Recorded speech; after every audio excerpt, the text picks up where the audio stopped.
Welcome, everybody, to episode 3 of Beyond the Mailbox. I have an amazing guest lined up for you today. He is the CEO and founder of Boardwalk Marketing, Scott Shue. What's going Hey, on, Scott? all the usual. Things are going. Yeah, man, the email space these days is getting pretty intense. Yeah, All the changes with Yahoo and stuff. I mean, I feel like I'm working more now than I was working earlier in the year just to discuss all the deliverability challenges. I think we've had what is it, 2.5 years, 3 years of straight nonstop Yahoo Yeah. misery. But we all miss the algorithms now because back when Yahoo was really just a filters and algorithm shop, that was a lot more manageable because you could find rules and you can hold to them, right? These days, I think it's really a expanded team of postmasters and the tools that they use, and their choices are what's rocking boats because Big they time. figure, yeah, they figure if they like step on a brand, they can just always apologize and get them right back up. But there's a really gray area, right, when it comes to mailing, because there's so many mailers, and they represent brands. So are they if they're sending Walmart, is are they a brand, right? I mean, it's It is interesting too. So we were just at Inbox Expo, Mhm, which was out in, I believe, Austin, Texas. mhm, And they had someone from Yahoo there doing a speaking session. And I think I felt really bad for her because I think she came in very prepared for like this presentation. yeah, And everyone at the event was not there for the presentation and more just right. to attack her. And Oh, they that's they had, important. I would say she got through Okay. the presentation, but I mean she had to stay like a good solid 30 minutes and just peppered with questions. Whew. And it was interesting because Mark Davidson, who you know really well, Yeah. was with me, Mhm, and we were just sort of listening. We didn't want to ask too many questions because she just right. again was getting bombarded. But what was interesting is that she pretty much, and I'll paraphrase a little bit because I don't want to like put words in her mouth, but she essentially said there's no pivoting back. This is the way that it's going to be moving forward, and they're happy with just the 1%. So they're looking to keep the 1% mailers happy, and they do not care anymore about what the rest are doing, which I found very shocking considering like with Gmail and Mhm, Google as a whole a couple of years ago doing a similar rollout with the changes. right. I thought they reverted back at some point and they were like, okay, went a little too far. Let's backtrack. Let's change a couple things we can tweak on the fly. And then Yahoo's basically saying the complete opposite. They're like, nope, no, Right. we love this. Like this is the new way of life, and if you're not going to be into it, it's that's this you're going to have to live with that. Which it actually pivots really well into like a topic that I wanted to talk to you about because in Boardwalk, you guys kind of help your clients diversify other strategies beyond just the mail side of things. Okay. So can you talk a little bit about how you're helping those clients I guess navigate challenges within their ecosystems and their world.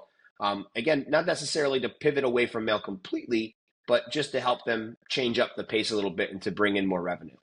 Yeah, absolutely.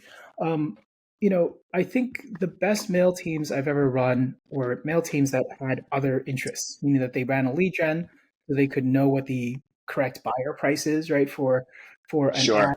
so that they can negotiate better, right? That also allowed them to act as a brand when they needed to appeal to email postmasters, right? But so there's a lot of temptation to go outside of just mailing alone because when you're just mailing somebody else's offer, your entire exposure is that content, that link, right? And you don't have a lot of control over it because, well, they could just pull your budget if you ask for too many things or too many changes, right, in the creatives. So that temptation is something that Boardwalk as a technology addresses. Um, Basically, we are a site builder that has a lot of AI layered in to optimize what is the order of the flow of, say, survey questions or onboarding forms, as well as to optimize the ordering of ads in, say, an offer wall or something like that, where you're showing a bunch of things in a listicle or something like that, right? And so, we're just technology. We're not an ad network. We're not pushing anything else, right? We're just a pay for use software. And so when mailers come to us, they're like, this is perfect. I saw this site that I want to copy and they have 90 questions. I'd like to have 90 questions. Let me put in 90 questions. And then, a week or two later, they come to us like a kid after, getting a scratched knee and like, why didn't it work? And it's usually because, well, the guys who got to 90 questions didn't do that arbitrarily, right? Of um, course. those questions went in there because some advertiser asked for it. They tested it. They proved that it creates lift in value, right? It creates maybe 10% fewer conversions, but 30% higher payout value, right? Um, those kinds of balances are not really visible, right? When you're just looking at somebody's website, you just see a lot of questions, right? But do those questions trigger emails, right? Do those questions, trigger some kind of a data sale, right? That might enrich your subsequent sales later on, right? There's a lot of those kinds of things that folks from the mailing space aren't accustomed to because, well, mailing, right? We're used to sending, getting paid, the post back comes, and we're like, going to send more or not, right? It's a pretty Yeah, unique we're the immediate gratification world. We're yeah. not really used to the other aspects of it. And I think that too for with like we're moving towards that AI driven, Mhm. like I don't want to call it an apocalypse, but it's kind of like some people treat it that way, right? Where it's like, you're really going to have to learn on the fly, Mhm. and you need a great analytics to do that. And just from talking to you, it's been really interesting to see how you can build into the AI concept, but still be focused on the mail side of things and just let the AI tell you which direction to go with regards to, rotation of certain things or applying more or less of something. Right, absolutely. And actually, the other way that AI helps is it's really empowerment, right? Um, so mail teams are typically pretty small teams, right? A couple of Yeah. handful of people, uh, usually doing very well when they're doing well, but otherwise, right? So they're not the kind of folks who can go hire folks in an office and like put on a team of 30 analysts to look at stuff Right. nonstop, right? That's usually out of balance for a lot of mailers just because of the fluctuations in the business. And so our technology does things like, for example, in the first 1,000 users arriving on a website, they'll start looking at, oh, there's a difference between mobile and desktop. Obviously, right? We already knew that payouts are different, engagement is different. But as you go along, it starts looking at the metadata and things that you have in your URL parameters, right? So it'll say, oh, this list ID actually does really well with credit ads. So those ads should actually move up front. Whereas this list ID doesn't do as well. So we should try some seniors or try rotating home services, rotate the other content, right? And see what sticks. And then as you get into the tens of thousands, low hundreds of thousands of visits, it starts taking the cross products of all these, meaning like you'll say, all right, from the geo, I can see that they're from Texas. From the list code, I can see that they're from my Facebook media buyers sign up list, and from the answers that they gave on the surveys, they said that they're a homeowner and they're a senior. All right, so this ad should really be personalized to this particular experience, or it could actually fork Right. to a whole different website if necessary, right? So there's a lot of those kinds of capabilities that um, you could analyze it with a spreadsheet eventually, right, and get there.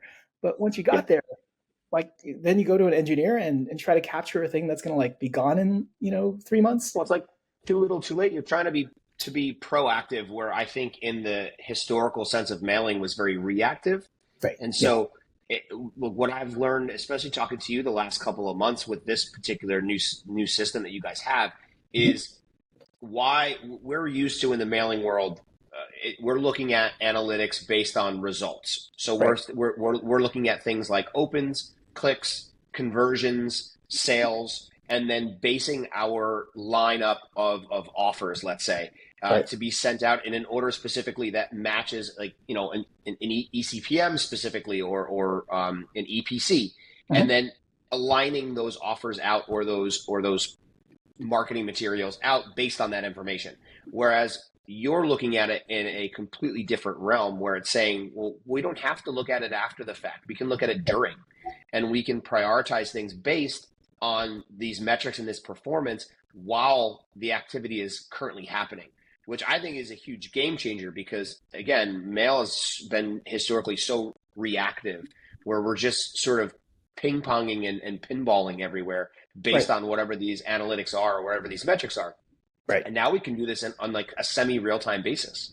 And that to me is like the next layer, or like the next transition for mail. And it's going to be interesting to see, I think, the old school mailers if they're prepared to buy into that Right. versus the newer kind of new school mentality of like everything has to be AI driven. Let's go, let's go, let's go. And the other guys are like, no, no, we have a process that we go about. We care about this, we care about that. I'm very interested to see how that starts to work. Have you talked to, like, I know you know the same players that I know in this space. I mean, you talk Mhm. to the same guys that started from way back in the day. Have you Yeah. had good conversations with them to say like they're open, they're willing to kind of move into that next layer of where mail's going? Yes, absolutely. And especially some of the larger companies that are still very heavily driven by mail, right? So there's a lot of folks in the personal loan space, as an example. There's a lot of folks in all kinds of fintech, really, right? And those guys, because they have a lead gen part of their business and they have other things, they can afford bigger implementations beyond just a mail team. And one of the first things they almost all go for is a user profile, right? Meaning, of the users they've been sending, right? Which users have we seen repeatedly? Have they gone across multiple of our properties, right? And what are the demographics and behaviors towards different mails, different topics, different content, and of course, Right. different actions on site as a result of that. And then from that, you can start profiling users and saying, well, okay, new user just came into the list. They came to the site. They answered this question this way, and this answer is usually what belongs to our most valuable group. So let's treat them maybe as a more valuable user. Let's mail them differently, paste them differently, message them with a way that our most valuable group responds well to, right? This is a hypothetical, right? But because I don't want to share anybody's names, but Sure. this is the type of move I see the bigger, well-funded shops moving towards. But those shops, of course, are very diversified, right? So I'd love to bring. I think it's too hard to do everything for everybody, right? Like at that same level. But I'd love to bring a lot of that value down to teams that are underfunded, earlier stage, right? Maybe that normally wouldn't think about these things. Sure. Because the thing I see is that if you make it easier for people to build a reliable business that has a lot of the advantages of the bigger players, they can actually have more shots on goal to figure out how to build their business, right? Sure. They might have started off saying, I really want to do auto insurance. And after pounding their heads against it for a long time, they might quit because it is actually quite hard. There's a lot of competition, et cetera. Right. But what if you could try longer because most of your cost of acquisition, most of the users that you send are actually still monetizing in some other way, right? That gives you that padding and cushioning that gives you more shots at your ultimate goal and your dream, right? Um, I'd love to make that into a service that everybody can just plug into and turn on and have at least a fair number of these advantages, right? No, I Um, mean, I think that's a great play too, because everybody, at least from a sales side of things, everybody always looks at the bigger whales, right? right, They don't think about the more low hanging fruit is probably good, the term that people like to use, but they take as much advantage of this same idea as the larger whales, and like that learning curve might be a little harder for them, but at the same time, there's tons of value for them there. absolutely, yeah. And then even some of the bigger players, one of the other things I've seen that hasn't been done well, but which was you know uh, very important to my past lives and mailing and so on to Right. success is lifetime value calculation. Right, this is incredibly difficult, and this is the idea. Well, I originally came upon this because we were studying Groupon, right, back in the day when Hmm. Groupon was new, and we were wondering how they could spend so much money on Google user acquisition, right? Like, why are you spending $18 and making it work? It doesn't make any sense. We did our daily deals emails, and we could get back $3, maybe, right? Right. Very good. So what we figured out was that they were actually calculating it out to about 14 months as their lifetime, and this was an estimate, right? But if that was what they were doing, mathematically it works out, right? Right. And so lifetime value then became an underpinning to everything that we built in terms of lead gen and other businesses. If you have something that automatically looks at all of your activity and starts saying, okay, about 80% of your repeat users fall off at this point in time, whether that's 3 months or 3 years, right? Whatever it is. And then based on that, what can we actually reverse for you, right? So then our targeting and our thinking about your audience has to adjust to that because that's the business side of your mechanics, right? Can actually benefit from being able to overspend in order to acquire a new audience because you're not just thinking of it as a one and done operation. You're not just a single email. but you're actually 180 emails, let's say, or something like that, right? Right. So being able to build in intelligence like that, when I think if I had to convince somebody, business wise, maybe I could get them to agree to it over a dinner. I doubt I could get them to implement it, right? Because mailers, Right. they have a lot of other stuff to do, right? Things Well, it's come up. like I always find it like conceptually they agree with you, and then it's like that next Yeah, step is like, oh, you actually have to pull the trigger and do it, right. and they don't want to. Everyone's very stuck in their ways. I always think mail is very much like it's an old man's game in the mentality, right? Like it's like I'm too old for that. I can't do that. Like I'm just gonna stick with what I normally do, and that's fine. You can do that, but everybody always yeses you to death. And Yeah, then you go to get them to make that change, and then it takes, oh, we don't have the dev time. Oh, we don't have the queue for that. We don't, oh, we don't. You can make a million excuses, right? But the ones right. that actually buy into the package, and the ones that are kind of like, yes, we get what you're going. We want to be vested into that. Those are the ones that definitely see the immediate rewards for that. It's just that, again, that old man mentality where it's like you can't get them to move past the certain thing. No, no, this is good, works for us. Like, Right. yeah, I know it works for you, but don't you want to do better?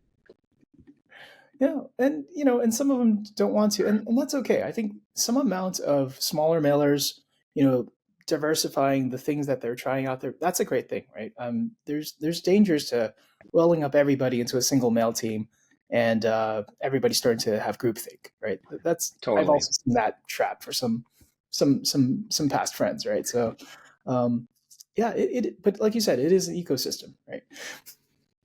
I mean, that's kind of the way that works. What I always find interesting. So I had Tanya Mhm. Brown on the last time, and we got into this conversation about the differences between first party and third party data. Yep. And one of the things that I found interesting, and you know this as well as I know this, it's like everybody is on board with first party data is king. But in a lot of the world that we live in currently, Mhm. not everybody wants to bring in their own data, right? They don't want to Yeah, create their own offers. They don't want to create their own lead gen forms. They don't have their right. own websites in terms of the setup process. So the easy low hanging fruit for them is third party data, right? So we don't really touch, especially on the last two episodes of our pod, we didn't really get into how we can monetize the third party data side. And in talking to you, I like one of your strategies, which is more how can you monetize third party lists if we just can't access first party. Right. We're not there yet. So could you talk a little bit to the audience on how, hey, we have third party lists, what can we do to start monetizing that data right away? Absolutely. And, of course, the easiest thing is the thing that everybody already does, right? Which is you start off just sending offers from, link out offers right in your emails. And that's fine, except link out offers means that your one email gets you one ad, which is just one chance to get a click, right? And so Right. your average click per email might be 0.25, right? Or zero point 0.2 or something like that. So whereas on the other hand, you could diversify into having that email push a general idea, right? Say push the idea of personal loans or something, have the folks land on a page that they allow multiple ads to be on that page. Right. Now you've got multiple ads. Now you could try to put multiple ads into an email, but most people don't do that because advertisers are picky. They have Sure. all kinds of requirements, and then adjusting that on the fly is very challenging for most folks. So it would take a huge operational effort and a lot of business development back and forth, right, to get authorization for something like that. So most people, single ad, they'll do that. But you can get a lot more ads on the landing page, not only because now you have the ability to place things on a site, but you also have a wider variety of ads, bigger inventory available to you because it's not in email.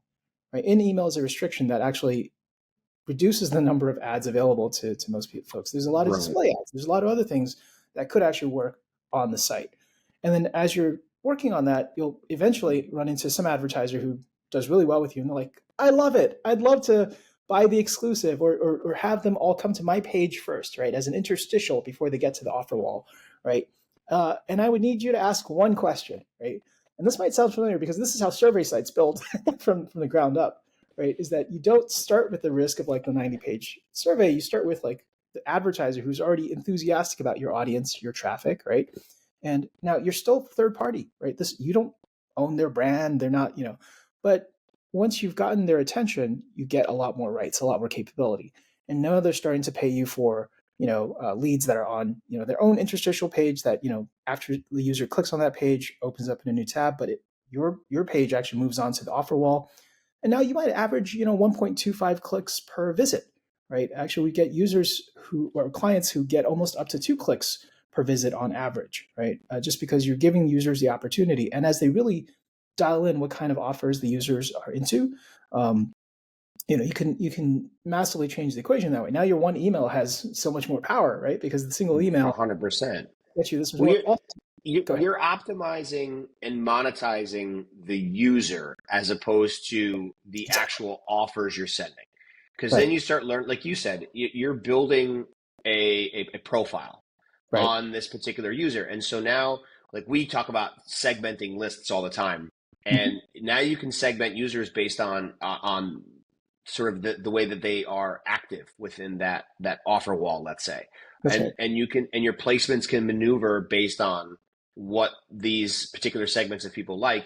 And instead of looking at it from a list perspective, we're looking at it from a user perspective. And if you get as analytical as doing that, and it makes so much more sense to have a broad general sense, this list does well with X, well, that's fine. So we don't have to just send X1, X2, X3. We can send 10 of them and send on an offer wall as opposed to within the content of the email. So this we give them options. And, again, like you said, it's probably very advertiser based. What are you allowed to do certain things and all that, right? Sure. You got to comply with the offer gods. But at the end of the day, your focus is less on which offer is working and more of what does my user want. Right. And I think pivoting back to your AI driven stuff, that's kind of a big help for them to be able to self-learn as opposed to going back through. And like you said, I'm sure we could pop it into a spreadsheet and go through it together. But why would we have to do that anymore? Like we have the ability to automate that and make it, more user friendly and figure out what these email addresses really want. And Absolutely. You don't have to give them singular options anymore. You can give them multiple options in the same send, which really optimizes the way that you're able to send mail. And then the very, very important thing for third-party mailers, especially, because when you say third-party mail, most people mean bulk sending, right? Meaning that you queue up a ton of mails at once and you send it all at 6 a.m. or whatever it is, right? And you pray. If you wanted to be a more sustainable bulk mailer, right, or sustainable third-party mailer, the thing to do is not to solely focus on bulk mail. So that site that we were talking about, even if it's just 2 pages, right, there's some really interesting things in there. So for example, on your first page, let's say you have a personal loans offer. So that is a subprime offer, right? And the user skips it, doesn't actually want to engage with it. Their thing is they want to go look at the other finance offers, right? That's an interesting signal. They didn't engage with that advertiser. Okay, you're not going to get paid on that. But you should try something different there. Try sending a mid-prime offer. Try sending a prime offer, actually, right? Because maybe their rejection of the subprime offer means that they're actually segmenting themselves. They're telling you, I am not the guy you think I am. Well, so the behavior is dictating it for them. Exactly, yeah. But trigger an email because you also know that they're looking at their device right this second, right? Yeah, 100%. Get that notification pop up, right? It's like new email came in and they want to send you on a vacation to Europe or whatever it is, right? Maybe that gets them, right? And then everything on the offer wall, because this is still your site. I mean, yes, it's their offers, but the site is yours, right? Any user action there belongs to you, meaning that you could potentially trigger an email on any single ad click, right? What I love about that scenario too is we talk about trigger sends all the time. Mm-hmm. And like it's such a perfect opportunity that I think a lot of mailers don't do, which is like develop a cadence based off of a trigger that's happening in real time. Yeah, and exactly. if you're able to apply those trigger sends, you're going to get so much more back in the active part of what's happening right now, as opposed to, like we said before, the reactive, which is like, we read it after the fact, and so now we know they like this, we're going to send that. Then you set up if you could set up triggers, I mean, that's the best case scenario for any mailer. Yeah, and briefly tooting my own horn, Boardwalk makes it very easy for a non-coder to set up triggers on any offer click, on any event, really, right, throughout the offer wall, the path, etc., which means that you have less management, right? And that is kind of the dream, because once you've spread out from the pattern of just huge send block at 6 a.m. Now you Right. have, all these sends throughout the day. That starts to look more transactional, right? That pacing diversifies your profile and makes it harder for a postmaster to look at you and say, "Oh, you're just a bulk mailer," right? You clearly have something else going on. And then this is outside of Boardwalk, but as a strategy to folks in general, I would recommend this is the age of LLMs. We've gotten really good at text, right, for email. So Yeah. maybe have all those emails be unique, right, that go out. Because when I send you an email, Brian, right, you and I have no problems getting an email to each other usually, like 99% delivery, right? Right. If only we could do that on our commercial mails, right? Well, it's closer to that now. I look at my inbox, right, and every morning I get 5 to 10 B2B mailers, right, who are just sending sending those emails. Do you need leads? You know what I'm talking Yeah. about. It's multiple times a day. And it's funny because when you were talking about the trigger based sends, Yeah. I find that I'm getting a lot more of that on the B2C side now too, Oh, cool. where it's, if I was on, my son got a gift card for his birthday for Nike.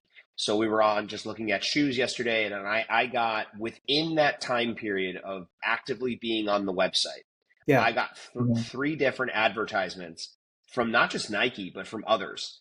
Yeah. And it was not necessarily websites that I go to often, but definitely websites I've been to. And I thought Yeah. to myself, that, like, what a genius way to work through an engaged user at that time. Yeah. Yeah. Yeah. It's key to know that they're at the device, right? If you have any history with them at Yeah. all, right, that liveness signal is absolutely available for purchase. And then, actually, as somebody who used to purchase these things, the closer that liveness signal is to the time that the signal was actually fired, right, within that first 5 seconds is the most expensive time block, and then it goes out from there to, like, a minute, and and it steps out from there. But yeah, I mean, there's folks who are absolutely targeting all their ads, not just email, right? All their ads based on this. Mailers just don't get to participate because we're usually too busy trying to figure out how to solve the last problem we just had, right? And this is what impairs our growth. I was thinking briefly that that Yahoo rep that was talking at Inbox Expo, like what an opportunity that statement creates, right? Because Huge. I've always felt that email is infrastructure, right? If I want to recover my password, I go to email, right? I don't have like another option really, right? And they're not going Right. to email me my password, right? Um, Right. but we all do that, right? At what point is this a public utility? At which point should we have rules maybe that we could all follow, as opposed to these mysterious postmasters, having a bad day and just stomping us flat? And that's kind of where I think a lot of the questions to her came from, Yeah. was basically like, give us the template. Mhm. We all want to follow the directions. Like, Right. don't look at us as, Right. we weren't at like a black hat convention. You know what I Right. mean? Like, it Exactly. wasn't a bunch of bulk mailers, sending hundreds of millions of emails in a month. This Right. was a fairly brand driven event. Nice. So I think what they were looking for was a guideline. Hey, Yeah. Yeah. if you're going to make these changes, we're on board here. Like, we all want the same thing that you want, but at the same time, tell us how we can get there, because it's very unclear if this is going to be specific to engagement. Is it going to be specific to content? Is it going to be complaint driven? Is it going to be bounce driven? Is it a combination of all three, or all four, or all five? And they were all very lost. And I don't think really she had an answer. I think where she struggled in terms of explaining the changes that they were making Mhm. was, she hyper focused on, this is now the Yahoo protocol, Ah, not this is how you can follow the Yahoo protocol. right. Like, Because I don't think that was her fault. I think that she was yeah. definitely asked to be there, and again had a preset presentation probably about something unrelated to this, and it just turned into villagers attacking with pitchforks. So it definitely was. I don't think, again, her wheelhouse, but Sure. she did as best as she could. But I'm Yeah. 100% in agreement with you. I think everybody wants to just understand, we're all here. We're going to follow these directions. What are they? Right. Because if you're not going to tell me, it's going to be really hard for me to not try my black hat methods and try to backdoor this Yeah. to any degree, whether it's low volume, medium volume, high volume, something, because you can't just turn off the water.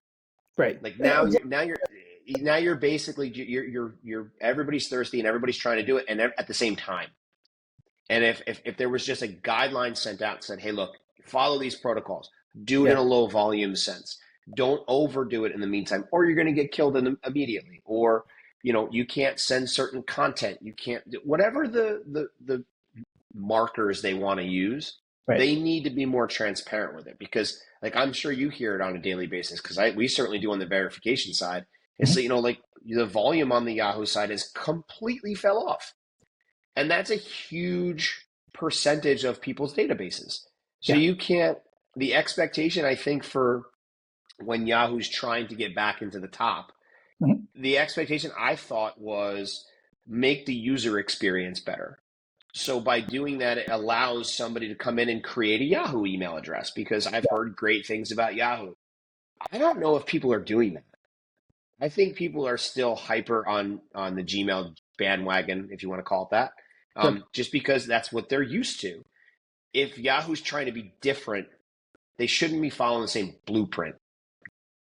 And then if they are going to follow that blueprint, you got to be more open to what the blueprint is so people can follow. I mean, at the same time, I empathize a lot with Yahoo, the top level domains, because years and years ago, I heard a podcast interview with a CTO of Yahoo at the time, and he told a story that basically every day they get, call it, 6-7 billion emails trying to connect to their servers, and about 5 billion of those don't even make it past the handshake, right, which is the first part of the email protocol, because they have been in some kind of a blacklist or something, right, that allows them to cut that off. And he appealed to the interviewer in the sense that that's just cost. We have to handle those data costs. We have to load those emails, to read them all, right? That's a huge value, and I'm sure there's more emails now, right? I can't imagine there's less, right? For sure. But at the same time, they make money off of this stuff, right? Yahoo has an ad type that you can target based on the content of emails, right? Gmail certainly does things with your email content, right, in terms of targeting and so on. So I think if they want to play with that, they at some point have to behave like infrastructure. And maybe that's like the last way, right, that we could help third-party mailers and bulk mailers is if there were actual representation of our interests, actual lobbying. There's like general associations of marketers like the DMA and so on, and I don't think they really understand the issues that we have, and they really don't view email as a primary topic. I really haven't seen it represented as such in any of their past stuff, right? So it's all like way off grid and very fanciful, but no, but I totally agree with you. I do think that at times that email becomes an afterthought when you talk about certain parts of the business, and like everybody is always on to the next, onto the next, onto the next. But it's like everyone forgets, and like you can excuse snail mail because that'll never go away. But like for email, like it's stand the test of time. And yeah, despite all the hardships that you've gone through with deliverability, all the changes that every ISP inevitably makes with filters and compliance and everything like that, it's still there. And like we've been doing it for a while, and yeah, there's peaks and valleys, but brother, it's not going anywhere right now. Yeah. So you just you bunker down, right? And you weather the storm, and you figure out what your next plays are. And if you're not applying new age strategies like with what Boardwalk is doing, or if you're not applying, basic level warm up strategies, or even list quality things, if you're not doing all of these other things and you're just sort of a new person coming into this and expecting I'm just going to upload my quick 5,000 email address list into Constant Contact, and I'm going to hit send and send out all my marketing material, I'm going to make a lot of money. I think that's where the majority of the audience, I think, in the world assumes email marketing is. And that's not the case. Like, there's just going to be more education behind it, I think, anyway. Yeah, that's fair. Always. We could always get better. Scott, this has been amazing. There's a lot of info. We're doing a new segment. We started it with Tanya. I want to do it with you. Just some hot takes. you could do one word answers. You can explain your answers in more detail. These are kind of just kind of playful things that we want to throw out, just to kind of keep the pot upbeat. Okay. You've been in this space a super long time. A little bit. You've worked at some of the biggest players out there. What do you think you're most proud of in terms of your bringing into the industry over those years? I mean, I like to think I've continuously shown other mail teams and as well as my own, right? But shown other mail teams that there is value in being very algorithmic and testing oriented towards how emails work out, right? I remember this is many years ago now. It's probably just fine, but I remember looking at a ad network's back end monetization, per publisher once upon a time, and Kogo, which was the first mail team that first couple of mail teams that I helped build, they were 5x the next largest competitor, right, in terms of the value per record, which I thought we maybe were 2x. I would never have bragged Right. 5x, right? But that is possible through just a lot of work. And ultimately, sending fixes everything. Sending is where you gain all knowledge from. But if that knowledge drops on the ground, then, you will stop sending at some point. Well, I will say, over all of your journeys, I will say that you're one of the most respected people within the mail space. So, no, listen, you've earned that for sure. What's the best piece of advice for email marketing you ever got?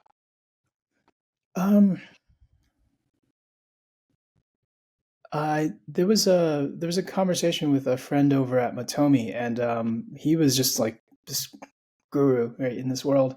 And his favorite thing was that quit whining. There's always a solution.